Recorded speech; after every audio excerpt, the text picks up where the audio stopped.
Olá a todos. Vamos mudar um pouco o tópico agora. Depois a gente vai voltar na aplicação do modelo misto, né? Mas vamos sair da análise de fenótipos e pedigree, que é mais para estimação de parâmetros genéticos e os breeding values, né? Vamos ir mais para a parte de genética molecular, onde nós estamos interessados em mapear genes. Tem dois métodos básicos, né? Um que é o linkage análise, e um que é de linkage desequilíbrio análise. Um explora linkage e outro explora linkage de desequilíbrio, que é a análise de QTL e a análise de associação, né? Então, vamos discutir essas duas coisas, inclusive para tirar essas, né? A gente fala crossing over e recombinação, fala linkage desequilíbrio. Tem coisas que a gente se confunde, tem coisas que são o mesmo termo para de coisas diferentes, e às vezes são coisas completamente diferentes, né?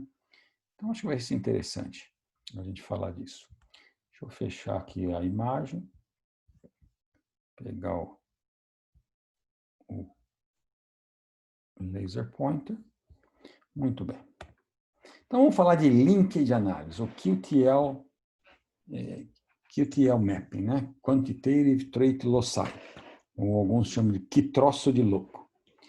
Então, o que é o linkage análise, o análise QTL? A gente faz um experimento, cria uma população de mapeamento e para tentar descobrir onde tem genes importantes ou regiões cromossômicas importantes, né? Então, aqui tem um exemplinho, eu começo com linhagens, crio um F1 e depois faço um backcross ou um F2, e nós vamos ver como é que isso aqui funciona. Tá joia? Bom, a ideia da gente, quando a gente vai falar de mapa, né, genético, a gente começa com o mapa genético, que seria, em termos, a distância, a unidade que a gente usa é Morgan, ou centimorgan. Né? Um centimorgan é mais ou menos 1 milhão de pares de bases, né?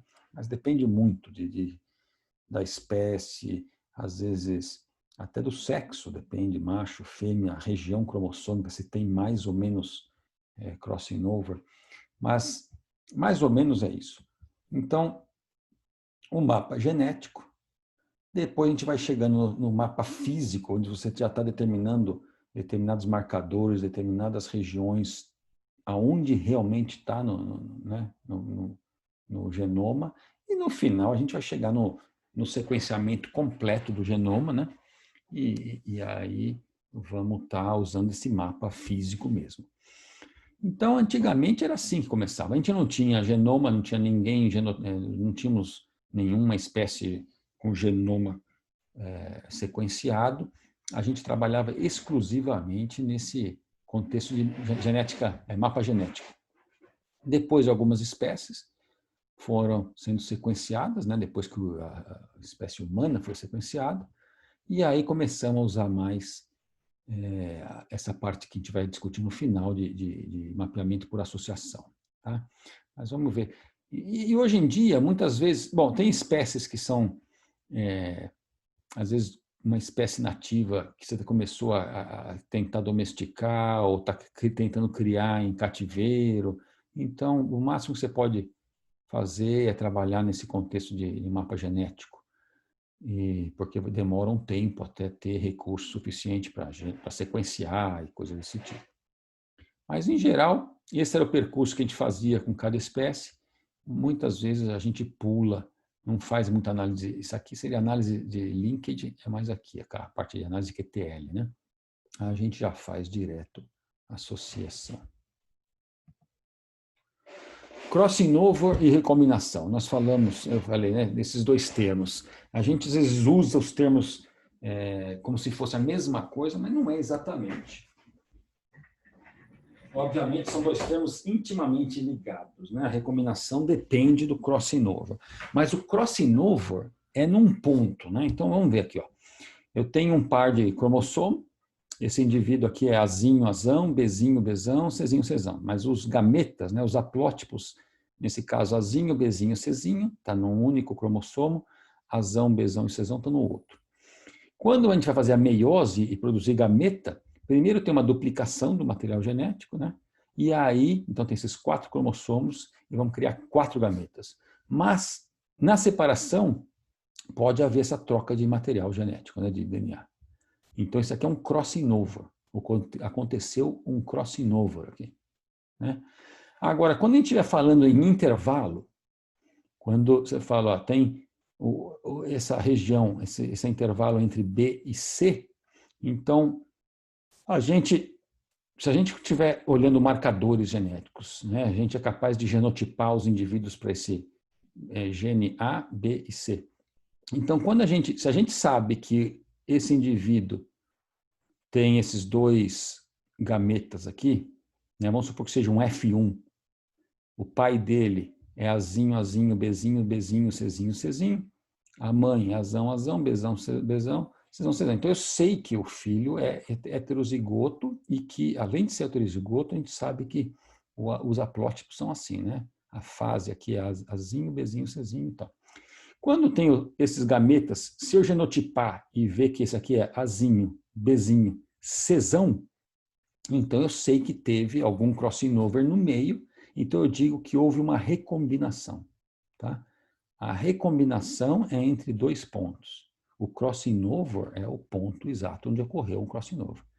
Então, na verdade, se eu tiver 2 crossing overs no meio aqui, né, se eu tivesse 2 crossing overs, eu não ia observar uma recombinação, porque trocar 6 por meia dúzia, né? Faz um crossing over, vai para lá, faz outro crossing over e volta, e você não teria recombinação. Então, na verdade, a recombinação tem que ter um número ímpar de crossing over naquela região. Muito bem. E é justamente essa informação de recombinação que a gente vai usar para estimar distância entre marcadores, ou genes, ou locus, né, loci. Então, a taxa de recombinação é alguma coisa entre 0 e 0,5. 0 é quando dois genes estão completamente ligados. É como se tivesse um no topo do outro. Então, nunca recombina. Tá certo?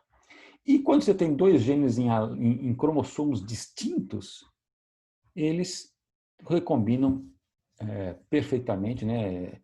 A segregação vai ser independente e vai dar 0,5, o número de recombinações que você vai observar. Né? Então, não passa de 0,5. Bom, como é que funciona? Vamos primeiro falar como a gente constrói um mapa genético e depois a gente tenta localizar os QTLs nele.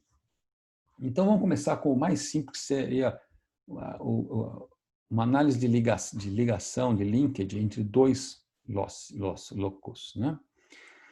Vamos fazer um experimento. Então, a gente começa com 2 indivíduos puros, vamos dizer, endogâmicos, ou que são homozigotos para aqueles 2 marcadores que a gente tem, que a gente sabe, a gente consegue genotipar. Né? Então, a gente já sabe, esses aqui são A1A1, B1B1, esse aqui é A2, B2, B2. Obviamente, a fase é conhecida. Né? O F1, a gente sabe também que eles são heterozigotos, e mais que isso, sabe a fase também. Né? Um gameta veio daqui, outro gameta veio dali, intacto, porque crossing over aqui não muda nada. Aí, se eu fizer um crossing over, se eu fizer um backcross, voltar então com essa linha no F1, agora eu vou ter 4 genótipos possíveis. Porque esse aqui vai mandar sempre A1B1. Né? Então, eu sei que um gameta sempre é A1B1. Agora, o outro gameta pode ser A1B1 ou A2B2, se não for recombinante, mas pode ser A1B2 e A2B1 se recombinar. Tá certo? Então, quando eu for olhar o genótipo aqui, eu posso codificar. Por exemplo, se o indivíduo for A1A1, eu ponho 0. Não tem nenhuma cópia do A2. Se ele for A1A2, eu ponho 1. E B1B1 leva a 0 e B1B2 é 1. Então, o indivíduo 00 seria A1A1, B1B1, então ele é não recombinante.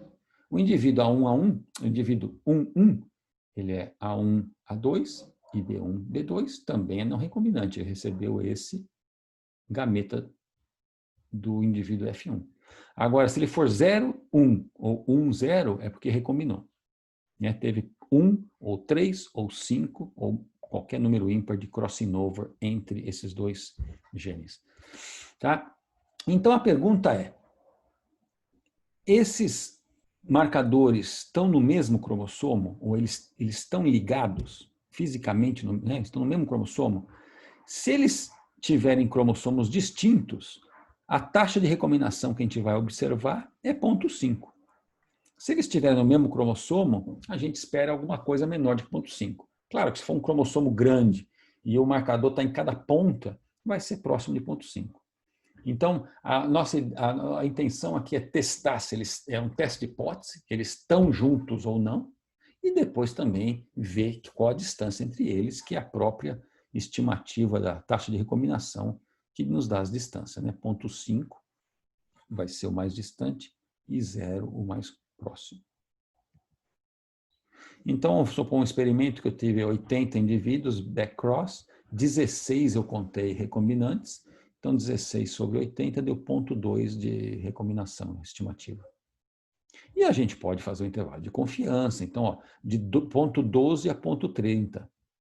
Então, a gente vê que está bem longe do 0,5, né? O intervalo não chega nem perto do 0,5, e posso fazer um teste de hipótese e você vai rejeitar a hipótese de que a recombinação é igual a 0,5, de maneira que você vai dizer, então, que esses dois marcadores estão ligados, estão no mesmo cromossomo.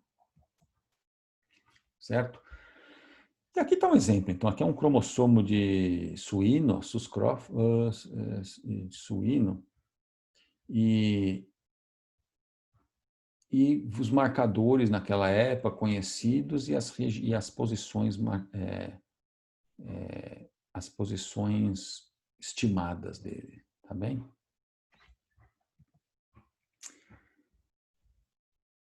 Agora, a gente mostrou para vocês como é que estima a distância, né? Se está ligado e qual a distância entre dois marcadores. Mas, na verdade, o que a gente quer chegar é nisso, é um mapa genético, né, de todos os cromossomos. Então, vou te mostrar alguma coisa sobre isso.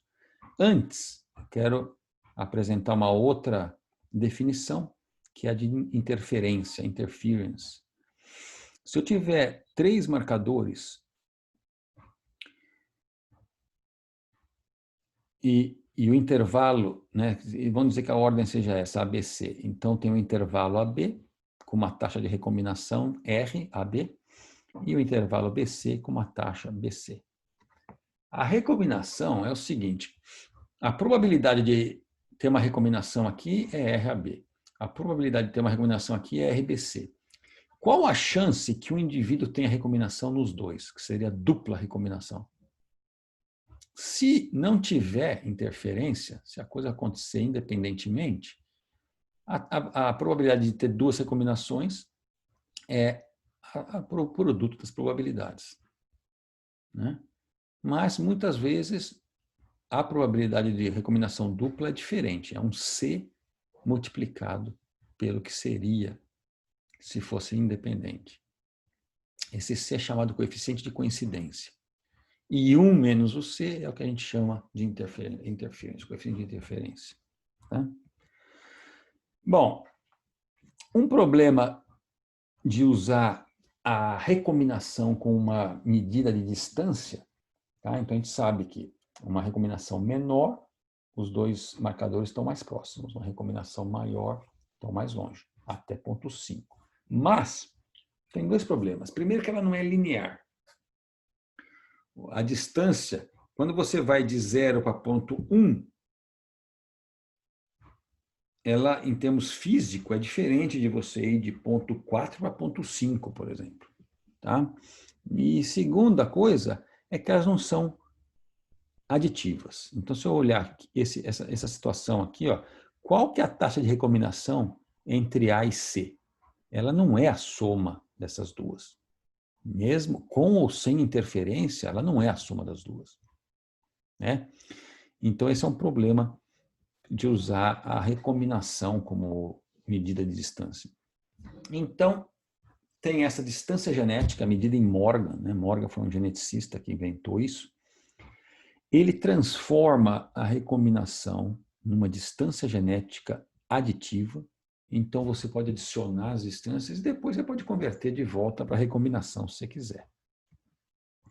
Existem várias funções que fazem isso, que ligam, que te transformam uma recombinação numa distância genética e da distância de volta. Então, Haldane, Kosambi foram outros pesquisadores que trabalharam nessa área e criaram as funções de mapa deles. Uma outra que chama binomial também. Eu vou exemplificar para você, explicar como é que funciona a da Haldane, que é a mais usual e a mais simples, mas muito elegante. E depois, quem tiver interesse, pode olhar outras funções. O que o Haldane pensou foi o seguinte: quando eu tiver uma recombinação, eu tenho, né, se eu tenho a recombinação entre dois pontos, é porque eu tive um número ímpar de crossing over. Pode ter sido 1, pode ser 2, pode ser 3. Então, a recombinação, a probabilidade de recombinar é justamente a probabilidade de ter um crossing over no intervalo, ou 3, ou 5, assim por diante. Aí, como é que ele calculou essas probabilidades? Ele assumiu que o número de crossing overs seguia uma distribuição Poisson. Né? Poisson é uma distribuição que a gente usa para dados de contagem. Então, aqui nós estamos contando recombinação. Então, ele assumiu, primeiro, que o número de crossing overs em qualquer intervalo tem uma distribuição Poisson e que os intervalos são independentes, né? Não têm interference. Tá? Foi a outra suposição. E quando você usa Poisson para calcular essas probabilidades de 1, 3, 5, e você soma para infinito, você chega nisso aqui. Então, a probabilidade de recombinação é isso. Então, essa aqui dá a função. Se você me der a distância em Morgan, eu calculo a recombinação. Se você me der a recombinação, eu calculo a distância genética. Só isolar o x, que é o que está escrito aqui. Tá? Então, a função é assim, ó. A recombinação vai de 0 a 0,5. Se me dá uma distância, uma recombinação 0,25, eu venho aqui e desço e tenho a distância genética. Agora veja que a distância assintótica para 0,5, então quando você fala que a distância entre dois marcadores ou dois genes, a recombinação, a taxa de recombinação é 0,5, significa que esses dois genes estão em cromossomos distintos, né? Então a distância é como se fosse infinita, né? Por isso que vai para infinito aqui. Tá? Para recombinações bem baixinhas, é basicamente 1 para 1, é linear aqui. 5% de recombinação vai dar 5 centimorgans. Tá? 0,05 morgans, desculpa.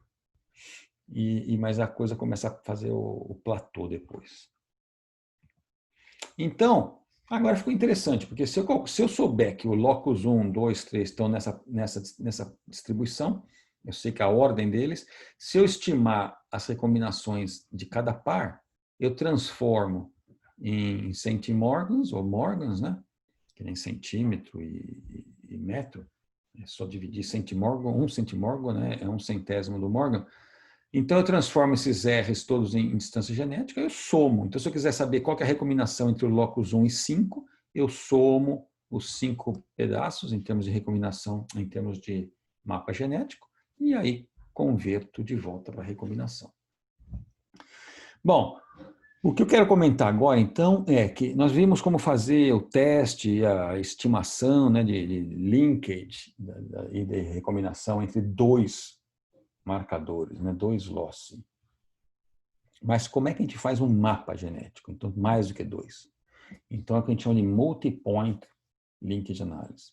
Então, vamos supor que eu tenho M marcadores.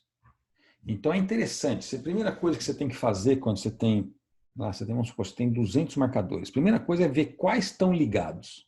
Quer dizer, quais pertencem ao mesmo grupo de ligação ou cromossomo. Então, tem que fazer os testes cada par e agrupá-los. Vamos dizer que você tem esses grupos de ligação. Esse aqui seria um grupo, vamos dizer, com M marcadores. O segundo task é ordenar. Quantas ordens possíveis eu tenho? Veja que eu posso pegar qualquer um dos M marcadores como sendo o primeiro, aí M-1 marcadores podem ser o candidato para o segundo, e M-2, que vai dar M fatorial, né? Agora, a ordem 1, 2, 3 até M é a mesma coisa do que a ordem M até 1, né? Então, por isso que divide por 2. Então, o número de ordens é M fatorial dividido por 2. E esse número é muito grande. Quando você pensar em 10 marcadores, 20 fatorial é um tremendo número, né? Então, é muito difícil você testar todas as ordens e ver qual que é a que ajusta melhor os dados. Tá? Então, é uma primeira complicação disso, que é determinar a ordem. E depois que você tem determinada ordem, você vai ter que estimar as distâncias, né? Com recombinação e distância genética. Eu não vou gastar muito tempo com isso aqui, tem programas que fazem isso, mas a ordem, em geral, o que você faz é, por exemplo, começar. Quais são os dois marcadores mais próximos? Então, você começa com eles. Aí você pega um terceiro marcador, que está mais ligado a esses dois, e vê se ele ajusta melhor à esquerda ou à direita. E aí você vai adicionando marcadores no seu mapa. Tá? Em vez de ficar testando todas as ordens, você tem que fazer alguma estratégia diferente, né? Essa é uma maneira. A outra é você começar com uma amostra dos teus marcadores. Vamos supor que você tem 30 marcadores no seu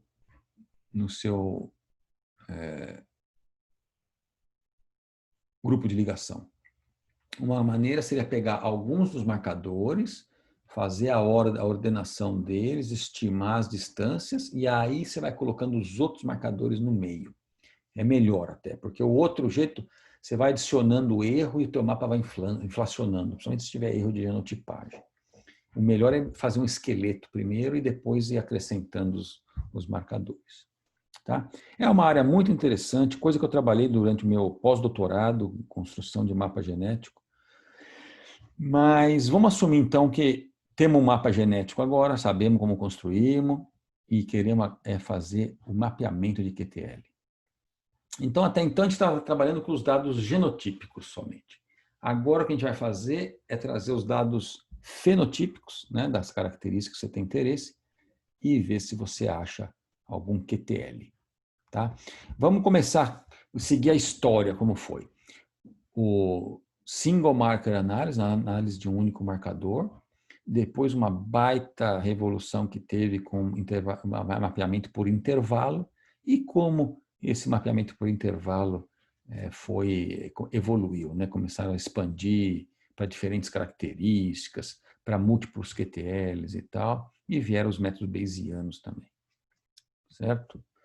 Como é que funciona a análise de QTL? Primeiro, você tem que ter o mapa genético. Segundo, você tem que ter uma característica fenotípica, né? Que você mediu e tem variabilidade. O que você vai fazer é o seguinte.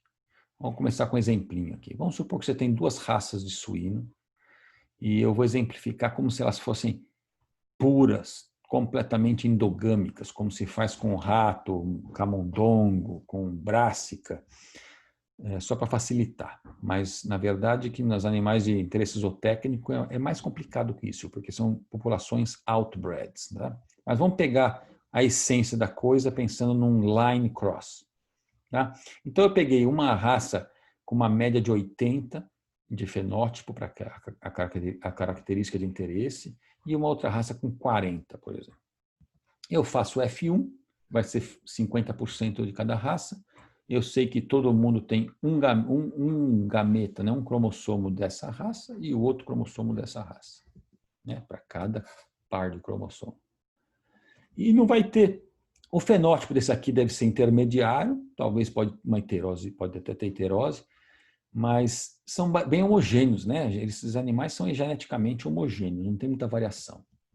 Agora vamos fazer um backcross, poderia ser um F2, então vamos fazer o backcross. Então agora eu criei animais que são 1/4 dessa raça e 3/4 dessa raça. Todos os animais vão receber um gameta intacto dessa raça e o outro gameta pode ou não ter recombinação, né? Pode ter ou não um crossing over. Então vamos dizer que esse aqui teve 3 crossing overs, esse aqui teve 1. Só que a gente não sabe nada disso, né? O que a gente está observando é que tem uma variabilidade muito maior nos fenótipos aqui do que aqui, porque aqui não tinha variabilidade genética, né? Mas eu não sei crossing over, onde aconteceu e coisa e tal. Mas a gente tem marcadores genéticos. Então, vamos pegar a nossa população backcross e suponha que a gente tem um marcador que fica bem aqui. Ó. E eu não sei onde está o marcador. Né? Vamos supor que o single marker analysis eu nem preciso ter a posição. Mas eu tenho um marcador, eu quero saber, esse marcador está ligado, né, a algum QTL? Então, a pergunta é, se eu pegar os indivíduos de acordo com o genótipo deles, isso aqui é vermelho, vermelho, isso aqui é vermelho, vermelho, isso aqui é verde, vermelho. Então, os indivíduos carregam ou não um alelo verde. Então, aqui são os que carregam o alelo verde, aqui são os que não carregam. Então, o 65, o 57 e o 61 são vermelho e vermelho, e os outros são verde. Então, a ideia é o seguinte, se houver uma diferença significativa entre a média dos fenótipos desses dois grupos, é porque tem alguma coisa importante próximo desse marcador. Né? Vamos supor que aqui você faz um teste e você não vê diferença. Então, perto desse marcador parece não ter nada importante. Mesmo os animais, só que o marcador que você conseguiu agora está aqui. A gente genotipa os indivíduos e dá uma olhada na distribuição. Vamos dizer que nessa situação, lógico, aqui é um exemplinho de livro, né, com 6 animais, mas você vai ter algumas centenas de animais. Vamos dizer que você testa e tem uma diferença significativa, então você conclui que existe um QTL, pelo menos algum gene importante, ao redor desse marcador aqui em cima. Tá? Isso é o teste Single Marker Analysis. E quiser formalizar, é um teste de 2 grupos, se for um backcross, ou se tiver 3 grupos como F2, né? Faz uma análise de variância, faz um teste T e rejeita a hipótese ou não. No backcross, quero falar para vocês que a gente vê a diferença do homozigoto com o heterozigoto, então você não sabe quanto aqui é aditivo ou dominância. Né? Para separar o que é aditivo e dominância, você teria que ter os 3 genótipos. Então, teria que fazer o backcross usando os 2 tipos, as 2 linhagens, né, como pai, ou ter um F2. Tá certo? Agora, tem um problema muito... por isso, aqui, ó, se eu comparar esse grupo com esse, a distância, a diferença deles é o aditivo menos dominância. Se eu comparar esse com esse, a diferença é aditivo mais a dominância. Né? Então, você não consegue separar. Teria que usar um F2, por exemplo. Mas, mais importante, a deficiência maior de um single marker analysis é o seguinte. Quando você classifica os indivíduos de acordo com o genótipo, esses aqui são M1, M1, marcador, né? M1, M1, e esses aqui são M1, M2. Pode ser que teve recombinação entre o marcador e o QTL. Então, é uma mistura aqui. Ó. Quando você pega os indivíduos M1 e M1, nem todos são homozigotos para o QTL. Eles podem ser recombinantes. E quando você pega o M1 e M2, nem todos são Q1 e Q2, tem alguns que recombinaram. Então, na verdade, esses 2 grupos que nós temos de indivíduos para o genótipo é uma mistura dos QTLs, tá? Do genótipo para os QTLs.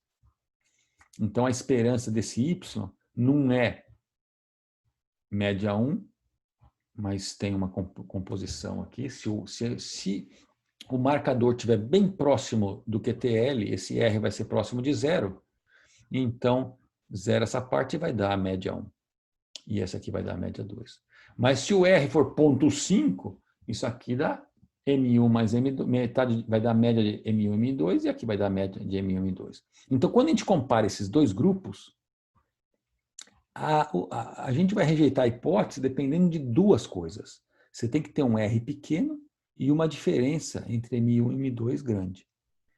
E quando você rejeita a hipótese, então a diferença entre esses 2 grupos, que é o teste que você está fazendo mesmo, é igual a isso aqui. Então, quando você rejeita, pode ser que foi porque tem um gene muito grande, né, um efeito muito grande, que é esse delta, e o R pode não ser tão pequeno, ou pode ser um gene com um efeito não tão grande, mas o R bem pequenininho. Né? Tem esse confundimento aqui. Tá? Então, essa é uma deficiência muito grande.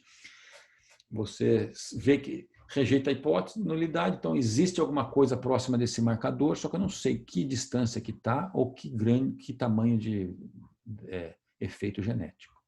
Tá? Eu vou mostrar um exemplinho aqui.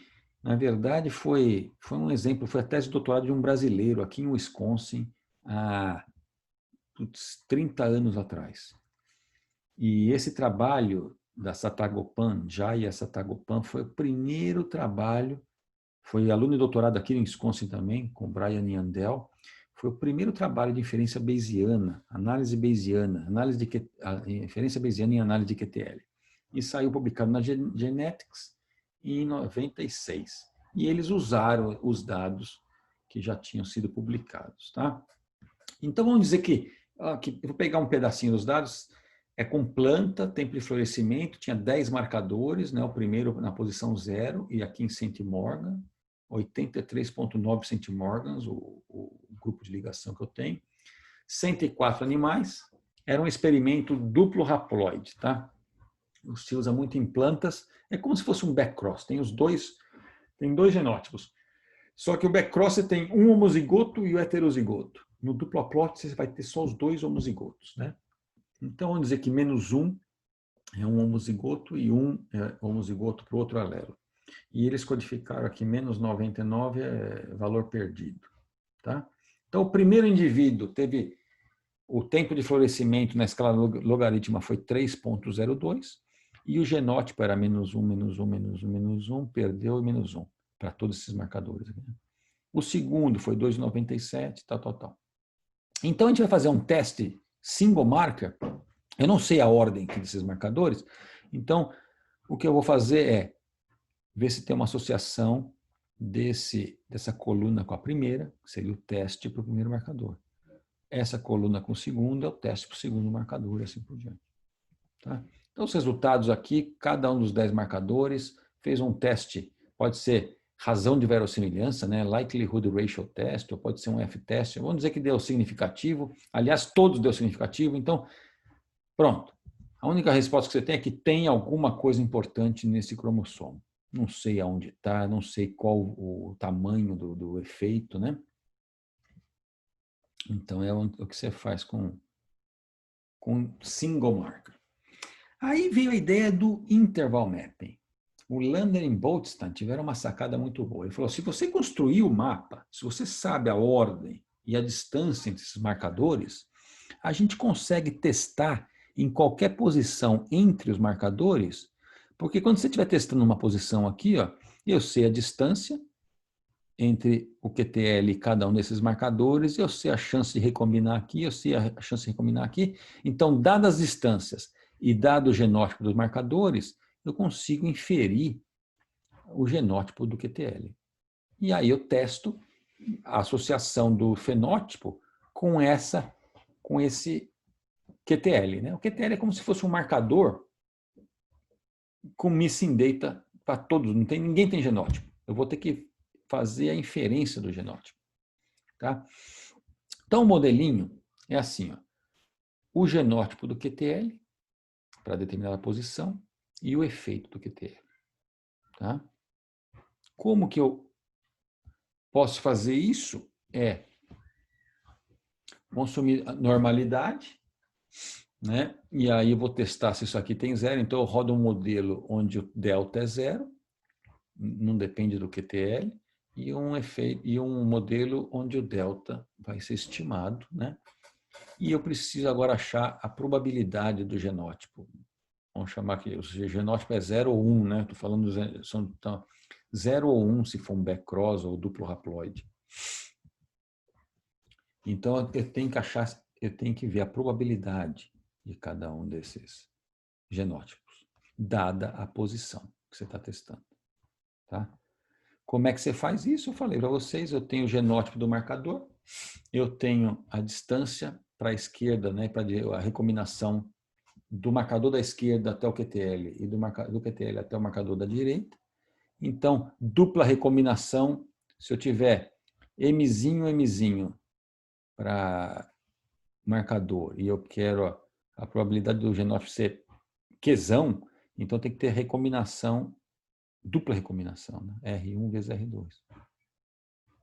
Se eu tiver Mzão e eu quero Qzão, então não recombina aqui, não recombina lá, certo? E dá para simplificar assim também, dependendo das distâncias que você tem. Mas basicamente isso aqui é muito simples, dá para você fazer isso. Tá? Então, se você for usar estimação de máxima verossimilhança, em geral você tem que usar o algoritmo EM, você maximiza a likelihood para a posição do QTL, o efeito do QTL e tudo mais, a média, a variância e tal. Mas computacionalmente é muito mais simples fazer isso aqui. Ó. Você fixa uma posição e testa se tem QTL. Fixa uma posição e testa. Então você vai fazendo um scan. Né? Vamos dizer, você vai centimorgan por centimorgan fazendo o teste. E depois, se achar algum significativo, você pode estimar o efeito do QTL. E em genética se usa muito LOD score. O LOD score é algo muito próximo de um likelihood ratio test, mas em vez de usar o LN, eles usam a base 10. Mas aqui você tem o modelo com o QTL e o modelo sem QTL. E se esse valor for grande, né, o log é evidência de que há um QTL aí. Né? Então, na verdade, os geneticistas calculavam o LOD, e o LOD igual a 3 já é um bom indicativo de significância. Mas é melhor usar o -2 log natural, porque aí já usa a distribuição de Q quadrado, né? Faz um likelihood ratio test formal, que assim te dá o p-value certinho. Outra coisa que vocês vão ver na literatura foi o modelo de regressão de Halley-North, que é exatamente o que nós discutimos lá, mas em vez de usar a máxima verossimilhança, eles pegam a matriz de incidência com a probabilidade para cada indivíduo, né, de acordo com os genótipos dos marcadores, tem as probabilidades dele estar num ou no outro grupo para o QTL. Então, você cria essa matriz de incidência usando essa lógica aqui e ajusta um modelinho de regressão simplesinho. X transposo X menos 1, X transposo Y, tá? E aí, para fazer teste de hipótese, tem que assumir uma distribuição para os dados, ou então fazer permutação. Então. Aliás, permutação é uma coisa que a gente pode discutir na nossa sessão. Me lembrem disso, né? Como é que a gente usa permutação para fazer um teste de hipótese. E então, como é que fica? Aqueles porquinhos lá, a gente pode testar. Vamos dizer que agora eu sei onde estão os marcadores, relativamente uns aos outros, né? Eu tenho um mapa genético. Então, eu tinha o teste single marker, que seria um para cada marcador. O que eu vou fazer agora é ir centimorgan por centimorgan e vou testando. E aí eu tenho esse perfil aqui de F-test, ou perfil de likelihood ratio test, o que você quiser. Você tem que determinar o threshold, de acordo com o nível de significância que você quer. E se esse perfil passa o threshold, existe um QTL e o ponto de máximo é a posição estimada. Ok?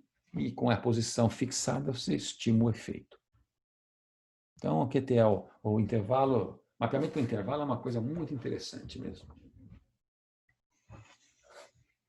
Agora, alguns problemas. A gente falou que para estimar efeito aditivo dominância precisa de mais do que o backcross, né? Outra coisa é estabelecer o threshold. Não é simples você falar, tá bem, eu quero 5%, mas são testes múltiplos, são testes, né? Você vai fazendo o teste um ao lado do outro, eles não são independentes. Então, não é simples. É outra coisa que a permutação ajuda bastante no estabelecimento do threshold. Eu vou fazer um exemplinho com vocês para mostrar isso. Outra coisa complicada é achar um intervalo de confiança para a posição do QTL. Né? Eu disse para vocês que o ponto de máximo te dá a estimativa pontual, mas eu quero ter uma ideia da amplitude aqui do intervalo. Né? Então, tem várias maneiras de aproximar, tem bootstrap, tem outras aproximações que é basicamente andar um ponto no likelihood ratio test para cada lado e baixar aqui. Aí te dá uma ideia. No final das contas, o que eu vou te dizer é o seguinte, que a resolução de link de análise é muito pobre. Né? Você vai chegar sempre numa região muito grande de potencial QTL.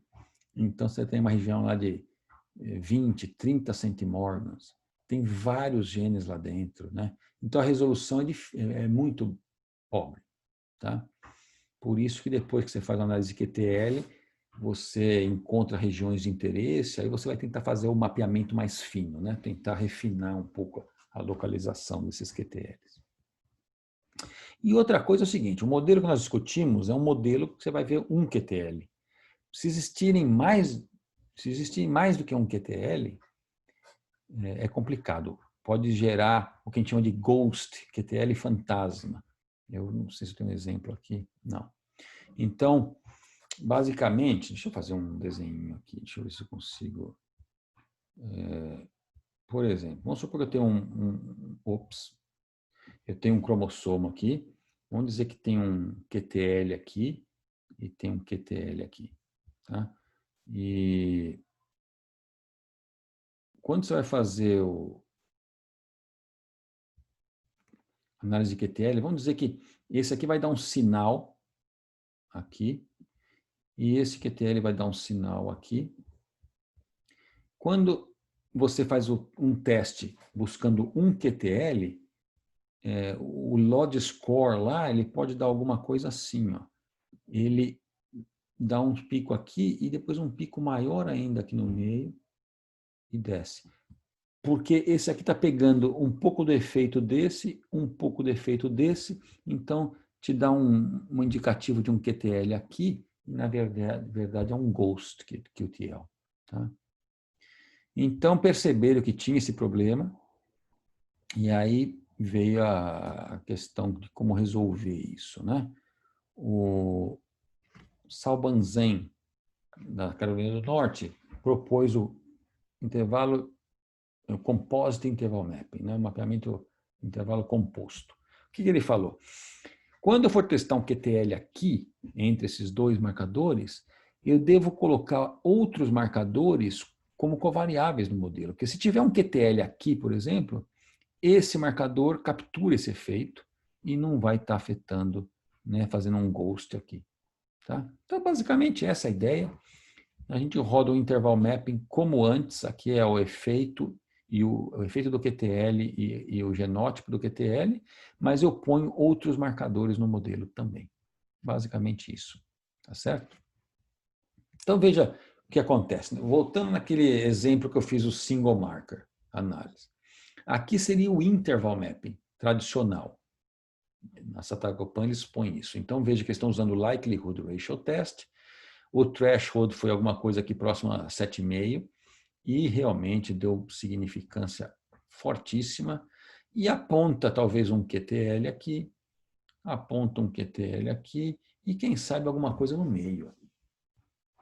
Então a gente fica sem saber. Será que se a gente tem um modelo de um QTL, o ponto de máximo é aqui, ó. Então seria um QTL próximo de 80 centimorgans.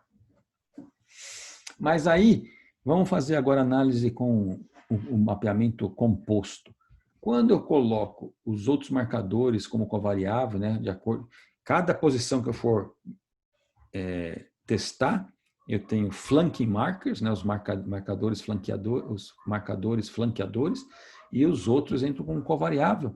Olha só, a gente derrubou aquilo, era um ghost QTL. Né? Essa montanha aqui é porque está pegando o sinal daqui e daqui. Mas quando põe os mais marcadores, você derruba. Então, aqui já fica mais evidente dois QTLs, né? Teria um QTL próximo a 40 centimorgans e um QTL na parte final do cromossomo, talvez à direita do teu último marcador, né? Ele acaba alto aqui. Tá certo? E nesse paper, eles fizeram, então, esse mapeamento clássico, né, por intervalo e composto, mas também apresentaram uma proposta de análise bayesiana, tá? Que nós não vamos fazer aqui, não. Mas quem tiver interesse, dá uma lida no paper, e depois disso tem muita coisa que foi desenvolvida, inclusive para Outbred Population, a tese do Marco Bink, por exemplo, em Cornell, há uns, puxa vida, quase 20 anos atrás, que fez análise bayesiana com população aberta, né, cruzando raças, não linhagens endogâmicas. Muito bem. Uma outra coisa interessante que surgiu já há uns 20 anos atrás, a ideia de Genetical Genomics. Então, fazer análise de QTL não só para os fenótipos de interesse zootécnico, de interesse final, né? Mas as expressões do gene. Se você puder rodar um microarray, hoje a gente faz RNA-seq, né? Se você tiver uma maneira de expressar, de mensurar a expressão do gene, dos genes, né? Pode ser ao nível de transcrição ou pode ser ao nível de proteína, o que for. A gente pode usar a expressão como uma característica quantitativa complexa. Então, o que está fazendo aqui? Ó, a ideia é que você, na sua população de mapeamento, você vai ter os marcadores, vai ter provavelmente fenótipos, mas você vai ter expressão gênica. Então, agora, vamos dizer que aqui são os genes que você tem a expressão mensurada e aqui são os marcadores. Ó. Então, para o gene I, você faz uma análise de QTL. Vamos dizer que você encontrou 2 picos. Para o gene H, você faz análise de QTL e encontrou 2 picos também. E assim por diante.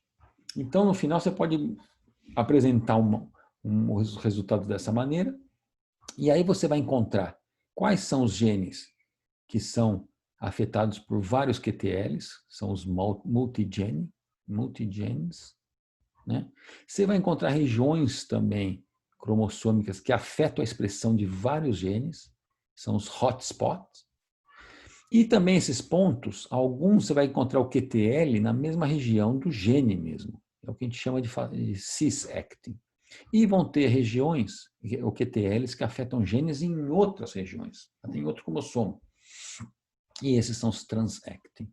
Né? Então, esse aqui é um paper que apresentou uma ideia muito legal e muita gente desenvolveu experimentos desse tipo depois. Nós mesmos fizemos um dos primeiros experimentos de Genetical Genomics em animais de interesse zootécnico. Foi com suíno, então a gente tinha características de carcaça, de qualidade de carne, e fizemos expressão gênica de músculo e de tecido, gordura e músculo, e apresentamos o resultado dessa maneira mesmo. Isso aqui eles chamam de Expression QTL, ou EQTL. Tá? Então, isso aqui é um EQTL. Muito bem. Se quiserem dar uma pausa para descansar um pouquinho, nós vamos agora tratar de um outro tópico, né? Vamos dar uma pausa aqui, toma uma aguinha e a gente já volta já. Joia. Bom, essa foi a introdução de linkage analysis que eu queria fazer, ou de QTL analysis. Vamos olhar agora a association analysis, o association mapping.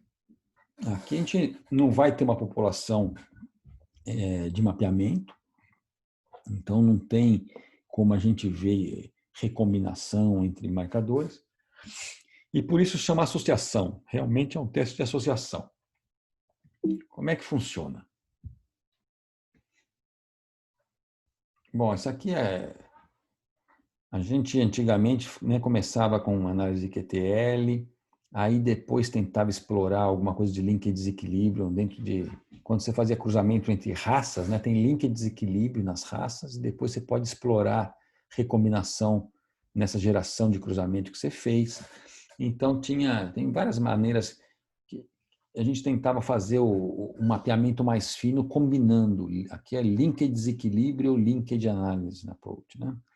E depois você vai entrar num esquema de genes candidatos, né? Então você tem alguns genes que estão naquela região do QTL e você vai tentar genotipar mais indivíduos, né, fenotipar e genotipar mais indivíduos para aquele marcador ali e ver para aquele gene, né? E ver se você consegue mapear mais finamente. Mas hoje em dia, para as espécies que nós temos esses chips de SNP, né, Single Nucleotide Polymorphism, você já pode ir direto para um estudo de associação, né, que você pega uma população presente, não está fazendo um experimento cruzando, né? Imagina um experimento backcross ou F2 com bovinos, né, como demora. Então você pega uma população e faz o teste. Eu vou mostrar para vocês como é que funciona. Obviamente, com esses dados genotípicos, a gente tem que passar por um processo de controle de qualidade. Já me perguntaram, nas primeiras sessões, me perguntaram sobre usar informação de equilíbrio de Hardt-Weinberg para eliminar. Mas é isso que se faz, né? O pessoal olha para inconsistências mendelianas, se você tiver trios, like o pai, a mãe e o filho, então você sabe os genótipos que são possíveis no filho, né? Se tiver alguma coisa impossível, tem um erro de genotipagem. A gente elimina redundâncias, né? Elimina também alelos que estão os genes, né? Os marcadores, os SNPs com uma frequência alélica muito baixa do alelo menos frequente. E também tem essa estratégia de usar teste de Hardt-Weinberg equilíbrio e eliminar aqueles que estão muito fora do equilíbrio, né? Como eu discuti, podemos discutir mais um pouco, para nós, na área de agricultura, tem que tomar cuidado com isso, porque são populações que estão em seleção, em pressão de seleção forte, né? Você está fazendo, às vezes, uma análise de UAS, justamente por uma característica sendo selecionada, então não se espera que justamente os genes mais importantes não tem que estar próximo de Hardt-Weinberg, né? Então tem que tomar cuidado com isso. Mas o que se faz? Basicamente, em DWAS, fazemos o semelhante ao single marker análise. Então a gente pega, vamos dizer que você tem uma população de bovino, suíno e tal, você tem diferentes fazendas, diferentes anos, está corrigindo as observações para dias em milk, se for lactação, ou então para a idade que mediu, se for o peso. Então, tem efeitos não genéticos, né, ambientais, que você pode ajustar os dados, né? Então, aqui poderia ser efeito de sexo, estação, do ano de nascimento e tal. Esse vetor M é o vetor de genótipo de um marcador específico. E o GJ é o efeito do marcador. Certo? Na verdade, eu deveria ter colocado um índice J para o M aqui também. Então, esse aqui é o vetor do marcador J, genótipo do marcador J, e o G é o efeito. Então, eu ajusto esse modelo e detesto se o G é diferente de zero. Então, isso me fala se tem uma associação desse marcador com o fenótipo de interesse. Agora, isso é uma associação. Não dá para dizer que esse marcador ele está perto de um gene importante ou está no topo de um gene importante. Tá?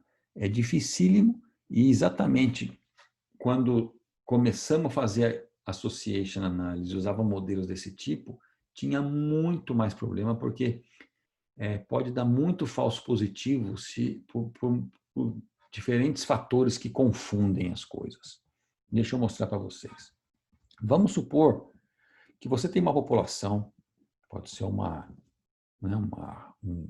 população de animais de uma raça, de uma espécie qualquer, mas ele foi gerado, aquela população tem a combinação de dois grupos.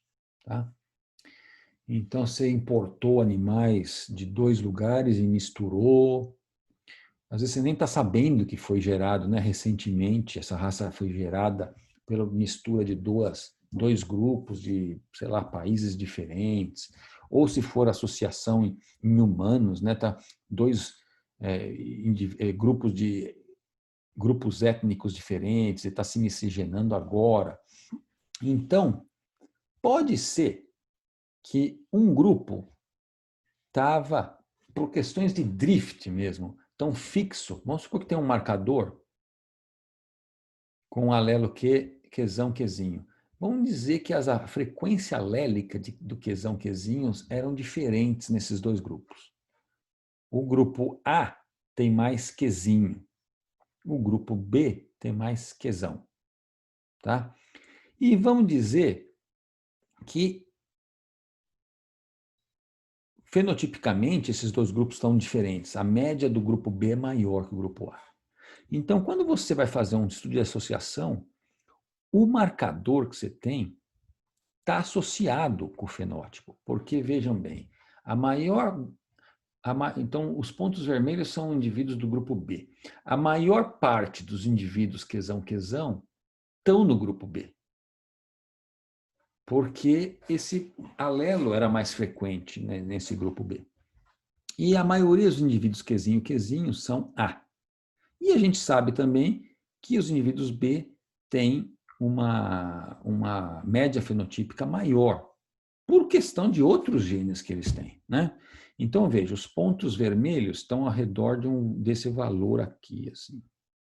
E os pontos azuis estão ao redor desse valor aqui. Mas você vê claramente. Agora, se você não vamos esquecer as duas cores, põe tudo pretinho aqui. Ó. Eu não tenho conhecimento dos dois grupos, eu vejo uma tendência de aumentar o fenótipo quando eu aumento o número de alelos Q maiúsculo. Tá certo? Então, você rejeitaria a hipótese de não ter associação, então você fala, tem associação. Só que é uma associação espúria.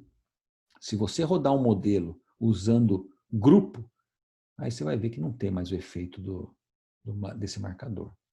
Né? Então, a verdade é que as primeiras análises de associação comeram muita barriga, porque dava muita coisa significativa, mas por causa de confundimento, por causa de admixture, né? Population structure, estrutura populacional. Então, começaram a surgir ideias de como que a gente podia corrigir para isso.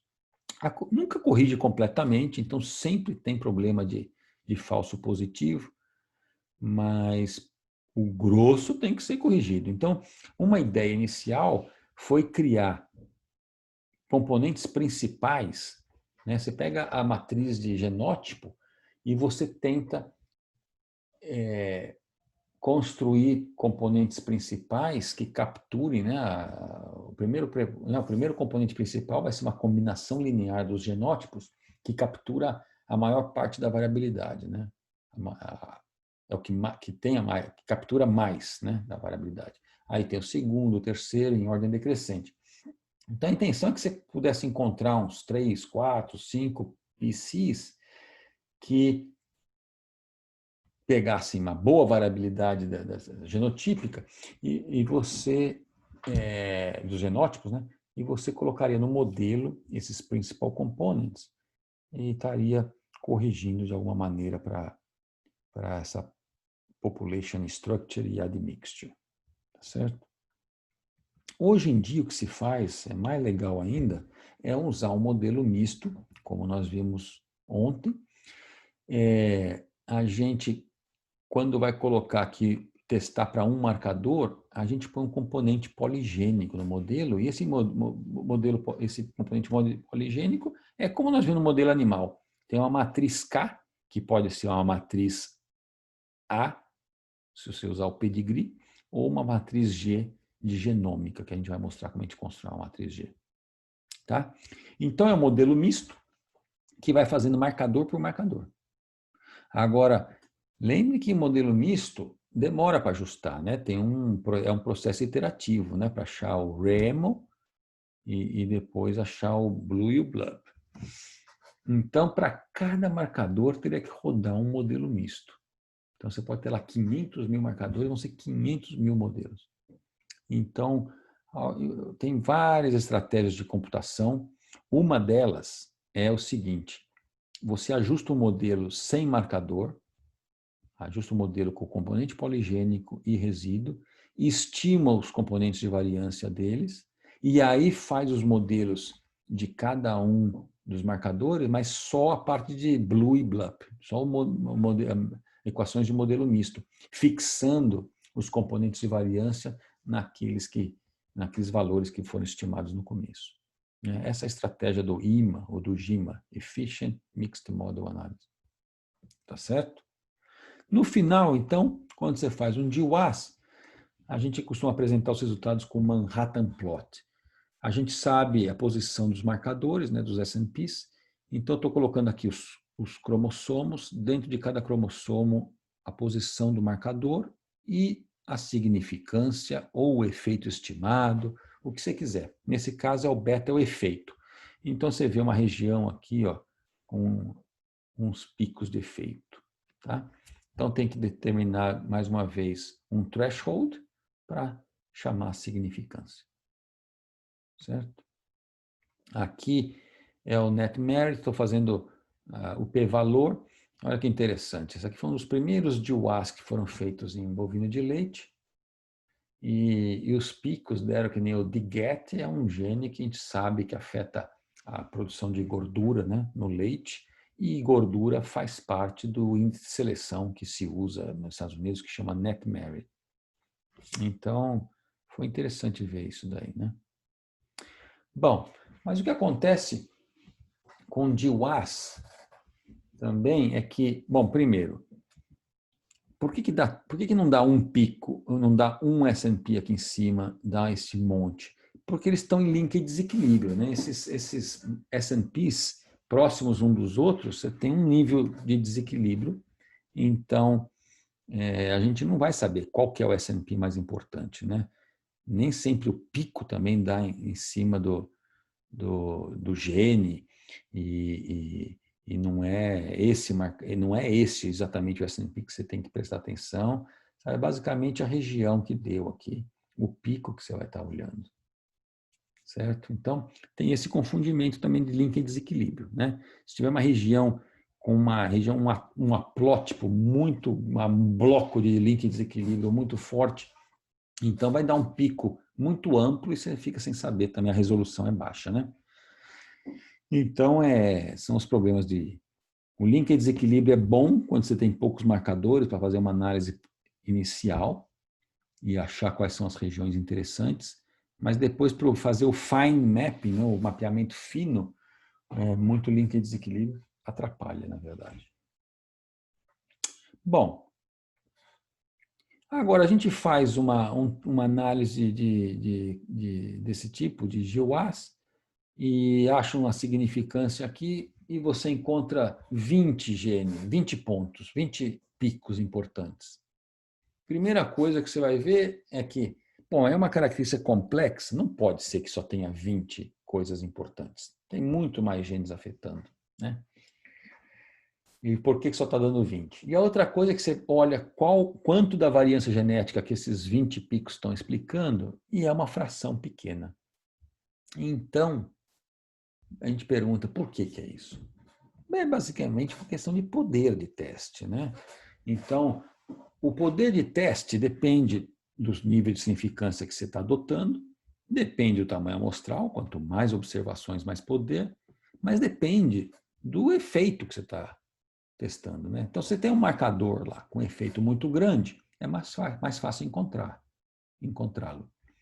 Mas se tiver um marcador com um efeito pequeno, é muito mais difícil. Então, numa característica complexa, a gente acha que tem muitos genes afetando.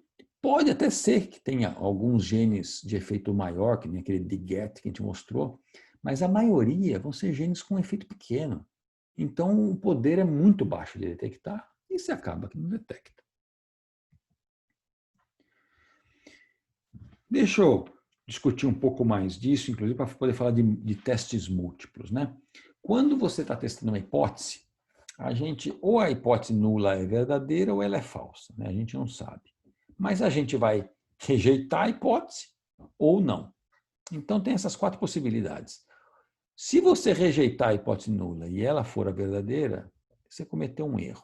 E esse é o alfa, é o que a gente controla o nível de significância. Mas você pode não rejeitar e ela tinha que ser rejeitada. Esse é o tipo 2, o erro tipo 2. E aqui são as situações sem erro. E esse aqui é chamado de poder, né? Quando a probabilidade de você rejeitar quando tem que rejeitar mesmo, né? Agora, quando a gente faz muitos testes, acontece o seguinte: a chance de você rejeitar erroneamente pelo menos um vai aumentando conforme se aumenta o número de testes. Então, veja, se eu tiver 10 testes e eu assumir 5% de significância para cada um, então, para cada teste, eu tenho 5% de chance de rejeitar sob a hipótese nula, né? 5% de chance de erro. Então, se eu tiver 10 testes, qual a chance que eu não faço nenhum erro? Bom, 0,95 é a chance de não fazer erro para um deles, elevado a 10 para não ter nenhum. Então, 1 menos isso é a chance de pelo menos uma falsa rejeição. Então, com 10 testes, você tem 40% de chance de fazer um erro, né? Mesmo que você assumir um alfa de 0,05, você tem 0,4 de chance. Se você fizer 20 testes, sobe para 0,64. E se você pensar, então, em genômica, onde nós estamos testando centenas, milhares de testes, você começa até a falar de porcentagem ou quantidade de falso positivo, né? Se eu tiver 100 marcadores, cada um deles testado a 5%, a minha esperança é que tenha 5 testes com falso positivo, né? Então, a gente tem que controlar isso. Se você quer que seja 5% a chance de um único, de qualquer falso positivo, você tem que usar um alfa muito menor no começo, né? É a estratégia de Bonferroni. Mas o problema é que aqui os testes não são independentes. Quando eu falo aqui, esse cálculo que eu fiz, eu assumi independência. Ó, é o produto, 0,95 vezes 0,95 e assim por diante, que eu estou assumindo 10 testes independentes. Mas em genômica não são. Quando eu estou fazendo um teste no genoma, marcador por marcador, esses marcadores estão em link de desequilíbrio, eles não são independentes. Tá? Então é mais complicado ainda obter o threshold. Mas num caso de múltiplos testes, então a gente vai ter M testes, uma parcela deles está sob a hipótese nula, outra parcela não nula, e a gente vai rejeitar ou não, então vão ter essas 4 quantidades. A gente vai rejeitar R dos testes, tá? B deles são falso rejeições e D deles são corretos, mas a gente não sabe quais são, né? Então, quando a gente vai fazer uma correção de testes múltiplos, tem 2 grupos de correção. Uma que é o family wise. Ele controla a probabilidade de um ou mais testes falsos, né? Então, esse B aqui, um ou mais. E o Bonferroni é um tipo de teste dessa categoria. Mas uma coisa mais importante para a gente, mais interessante, é usar o conceito de false discovery rate, que é essa taxa, dentro dos rejeitados, quantos são esperados de ser falsos. Tá? Por que isso? Quando você faz 1000 testes, se você fizer essa ideia, deixa eu ver se eu tenho aqui o Bonferroni. Não. Ah, tem, Bonferroni. Então, o Bonferroni a gente faz isso, a gente pega o p-valor, né, o p-velho, para cada teste e multiplica pelo número de testes. Ou pega o nível de significância e divide por n, pelo número de testes. Só que aqui, primeiro que você não tem m testes independentes, então você já está penalizando demais a correção aqui. Mas vamos supor que você consegue uma estimativa do número efetivo de testes independentes e você divide. O nível de significância vai ser tão baixo, você vai ter que baixar o nível de significância tanto para te assegurar que a probabilidade de que você rejeite erroneamente um ou mais testes seja menor que aquele alfa lá, que você vai aumentar o erro tipo 2. Vamos voltar aqui. Ó. Quando você tem... se eu diminuir o alfa para diminuir o erro tipo 1, você vai botar o threshold mais alto, você vai deixar de rejeitar muito mais hipóteses e você vai aumentar o erro tipo 2, que é o falso negativo. Então, esses testes family-wise, em geral, são muito rigorosos para a genômica e te aumentam demais o falso positivo, o falso negativo, erro tipo 2, tá? Então, você fala, se é uma investigação inicial, você quer gerar um grupo de marcadores candidatos para estudar melhor depois, de maneira alguma use isso aqui, né? É melhor usar um conceito de FDR, ou pelo menos usa um alfa muito mais brando, né, para não aumentar demais o falso positivo, porque depois vai vir o estudo adicional, certo? Então, FDR é algo melhor. Ou você fixa o nível de falso discovery rate, você fala, quero 15%. E aí você pega a lista de genes, vai descendo a lista, do mais significativo para o menos, né? Vai descendo até te dar o 15% de FDR. A outra possibilidade é você falar, ok, eu tenho dinheiro para validar 100 genes ou marcadores. Então você pega os mais significativos, né? E dentro daquela lista de 100, você calcula qual que é o FDR associado. Então, se der um FDR de 30%, você espera que você vai validar 70 daqueles e 30 vão dar negativo. Ok? Então, o Bonferroni e o SIDAC são dois testes dois procedimentos de ajuste de teste para teste múltiplo muito semelhantes, mas os dois são muito conservativos para a genômica, tá? Se você usar, quando você usa o Bonferroni, o que deu significativo é muito interessante mesmo, mas você está provavelmente perdendo muitas outras coisas interessantes, né?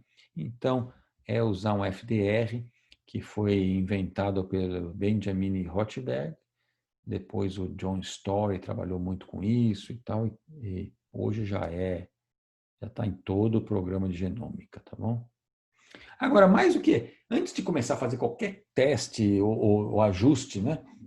Olha a distribuição dos p-values, dos p-valores. Sob a condição de nulidade, a distribuição do p-value tem uma distribuição uniforme 0,1. A gente tem essa impressão de que o p-value vai tender a ser grande, próximo de 0,9 ou 1, se não tiver nada significativo, mas não.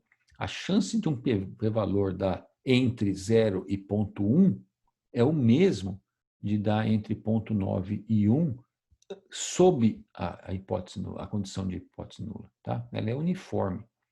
Então, se você faz o teu GWAS ou a tua análise de expressão gênica e você tem os p-valores distribuídos assim uniformemente, é um indicativo e não tem nada muito importante aí.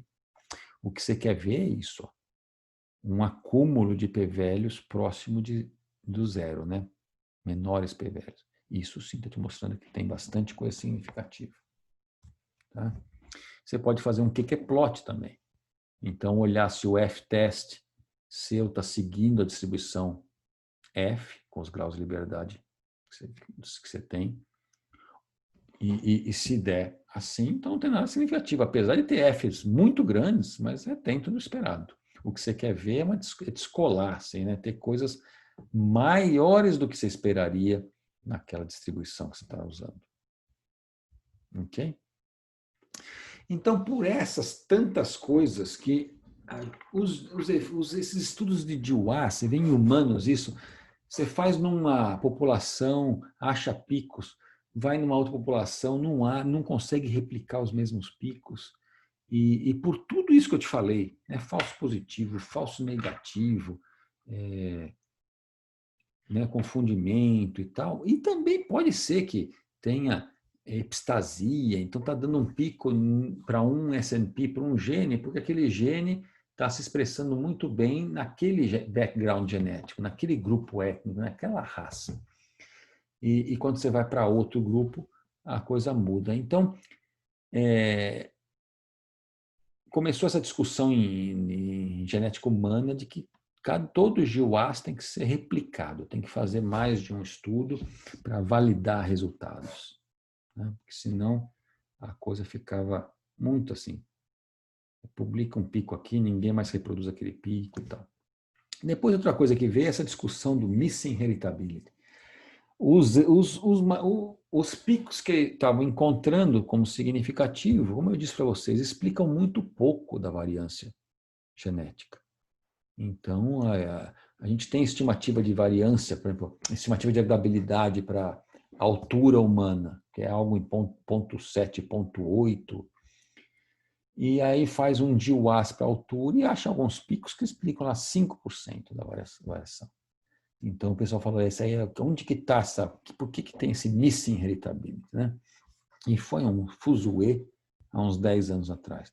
Mas a verdade é que o missing heritability é basicamente um problema de poder de teste. Nós temos muitos genes de efeitos menores, então eles são difíceis de encontrar, mas a verdade é que juntando os efeitos de cada um deles é o que dá a heredabilidade, né? Então o problema maior mesmo é de poder do teste. Aí, claro que tem alguns genes importantes, mas que o minor allele frequency é muito baixo. Pode ser que tenha alguma coisa de epistasia que você não está considerando no modelo. Pode ser que tenha alguma coisa de variação estrutural, né? Copy number. Então, tem outras coisas que podem estar influenciando, mas basicamente a grande parte desse missing heritability que eles chamaram é simplesmente questão de poder de teste. Tá joia? Bom, isso é o que eu gostaria de discutir com vocês. Obviamente, isso aqui tem 2 tópicos que daria para ter 2 cursos, né? Um de link de análise, nem falamos de cruzamento de outbred populations, posso discutir alguma coisa disso na nossa sessão, mas existem técnicas de modelo misto para análise de QTL com outbred populations. Tem um programa interessante que chama QXPAC, do Miguel Pérez Enciso e Nassim Mistal, e é justamente para esse tipo de análise, né? Quando você faz essa análise de QTL com outbred populations. Então, isso aí daria um curso completo de um semestre. E depois a GWAS também é um outro curso, né? Então, a ideia aqui foi só dar um overview. Uma outra coisa que eu não discuti, que é muito importante também, então, o teste, num GWAS, o teste para cada S&P pode ser muito fraco, você não encontra nada significativo, né? Mas uma outra maneira de olhar os resultados é tentar ver se existem grupos de genes, por exemplo, pathways, que estão super representados com genes com efeitos maiores ou p-values menores. Eu posso mostrar isso para vocês, mas a ideia é, para cada grupo, né, gene ontology ou pathway, você vê quantos genes tão significativos ou não, ou que tem um efeito ou um p-value, né, passando um threshold, não precisa ser significativo, mas vamos supor, você classifica os p-values como menor que 0,10 ou acima. E aí você vê quantos genes. Primeiro você tem que mapear os SNPs para os genes, né? E aí ver os genes que deram significativo e não significativo. E aí dentro de cada grupo, que pode ser gene ontology, pode ser pathway, você vê a proporção de genes que está dando significativo comparado com o resto. Para ver então quais são os grupos de genes, então essas pathways ou gene ontologies que têm mais genes significativos, né? Então, você pode encontrar pouca coisa significativa, mas agrupando os genes você encontra grupos interessantes de genes, né? Isso eu posso também mostrar alguma coisa na nossa discussão. Tá joia? Então ficamos por aqui e nos vemos na sessão ao vivo. Tá joia? Um abraço, a gente se vê então. Tchau, tchau.